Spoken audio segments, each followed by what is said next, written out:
حياكم الله بالخير. أنا تحييهم، حيا وسهلا، أخباركم وعلومكم. أنا متجنب الحديث عن مشاكل النساء بشكل عام كيف ما كانت. لا هذه قالوا طلعت بنت السعيدي ومدري اسمها السعيدي ومدري ذي، قالت انها بنت صدام. ورجع كل ساعة ترند بنت في صنعاء بتجي تخبص الدنيا، واخرتها هذا الترند، هذا المخلف ذي خرجت في بني الحارث بندق بترمي مدري منهم ذولاك المخالف عندينهم توحشوا. أشهد لا عندينهم توحشوا في اليمن. يعني المخلف عيب واحد يلمسها ويعتدي عليها، وعار في جبين اليمنيين كلهم إذا كانت في بيتها أو في مكانها مصانة أو في شارع أو في محل أو واعتدى عليها، هذا عيب أسود. سالف وعرف القبائل واليمن من العالم ما عندها، يعني القبائل العربية إذا اعتديت عليها في محلها أو تخطيت عليها أو حتى لو قلت عليك في الكلام ما تمد يدك تمشي عليها، إلا في حالة قد اقتلبت ذكورية ما عندها مرة، كما في يدها جنبية ولا بندق ولا هذا ما عندها، سقط عليها العيب الأسود.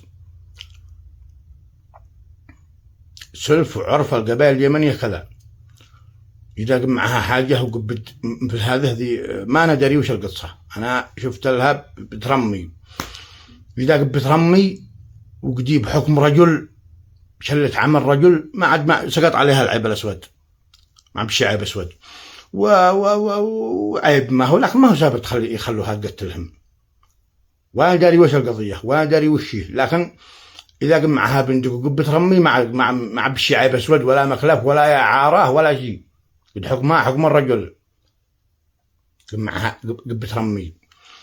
هذا جانب. الجانب الثاني هؤلاء بنات المنظمات ما معهم عمل الأيام.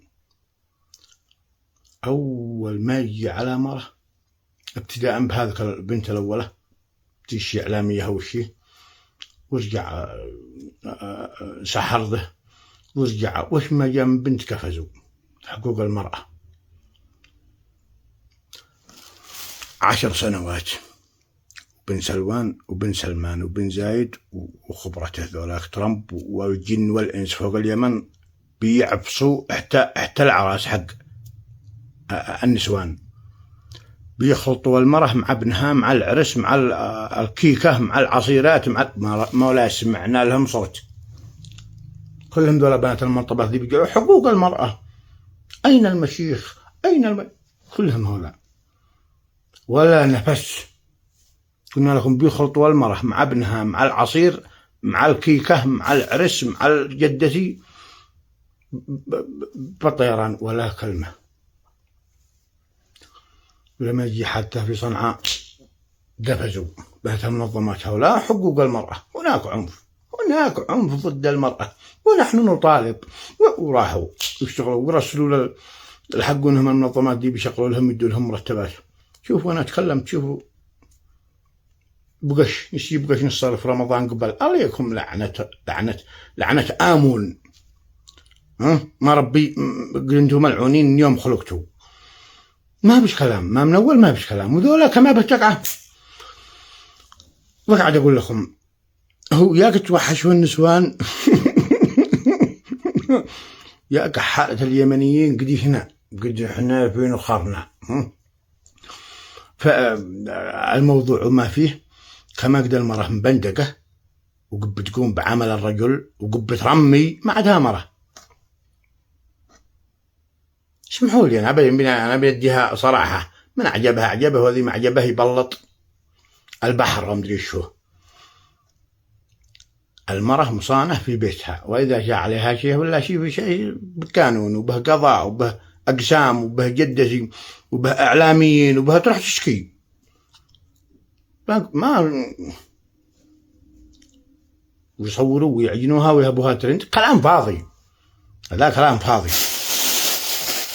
هذا ما حبيت أتكلم عليه. أنا ما عم نتكلم في الفيديوهات، فيديوهات قاقة، نقسم برب الكعبة أبويا ما نقدو قاقة بيهبوا من الطنجعة. القاعد معنا في اليمن مشاكل مصر، ولا مشاكل العراق، ولا مشاكل سوريا، ولا مشاكل المغرب، تونس، وكيف نسوي؟ بتابونا ترند على طنجعة، كيف معنا مشاكلهم؟